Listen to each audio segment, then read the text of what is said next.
Hi, I'm Matt Norman with Florida Native Boat Sales here in beautiful Tarpon Springs, Florida on a crisp March day, not a cloud in the sky.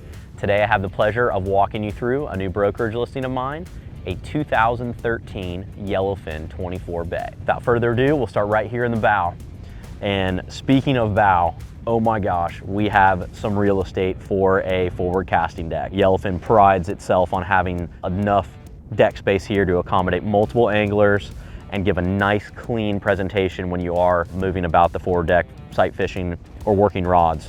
All the way up front, we have a MinnKota Terrova iPilot trolling motor. It's a 36 volt, 101 pound thrust, 60-inch shaft model on a quick release for easy removal.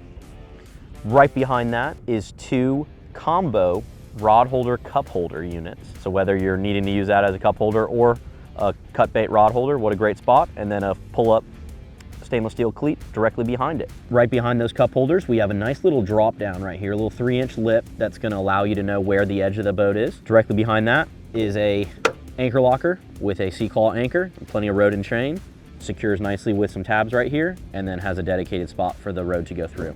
Giving you guys a better look at your hatch setup on the bow deck. So it's a 3-hatch layout, all connected for one giant storage hatch. So the main access is gonna be right here in the center, and then you're gonna have your 2 accesses on the side, which both have rod racks built in. And then in the center part of this forward hatch is a hatch within a hatch, which conveniently houses your 3 12-volt batteries for the trolling motor system.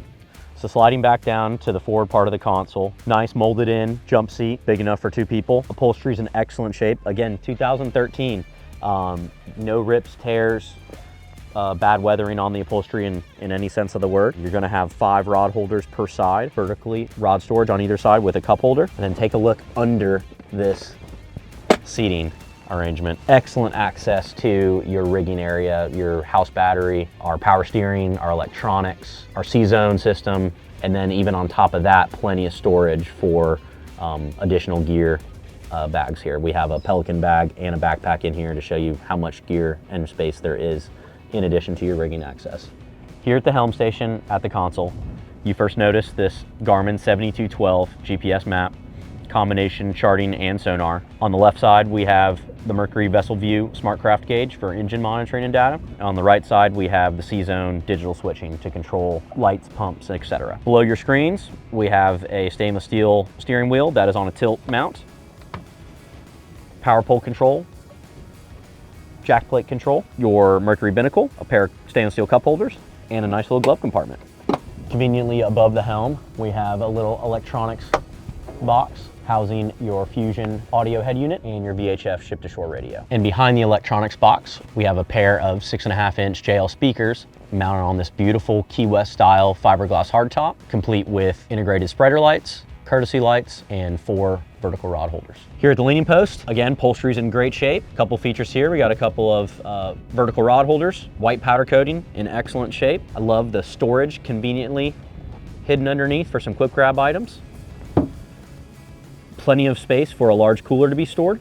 And I'd be remiss if I didn't also point out the nice 10-inch JL subwoofer. Making our way to the aft deck, I took advantage of enjoying this nice backrested aft seating. The backrest does completely remove when it is time to have a serious fishing day, but I do love how you can easily sit 2 full-size adult here at the stern of the boat. On the aft deck here, we have matching 35-gallon storage compartments with the port side being plumbed as a release well. And behind me is the center main 35-gallon well, which has a cool configuration where you can leave the lid fully open and then you can slide the clear lid closed to keep from stepping on it, and also keep an eye on your baits as you're moving from spot to spot.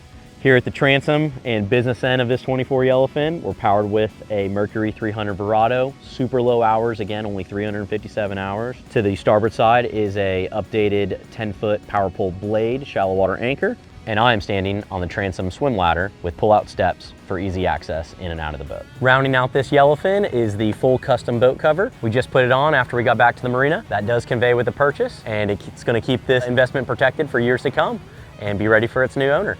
Again, I'm Matt Norman with Florida Native Boat Sales. We'll see you on the water.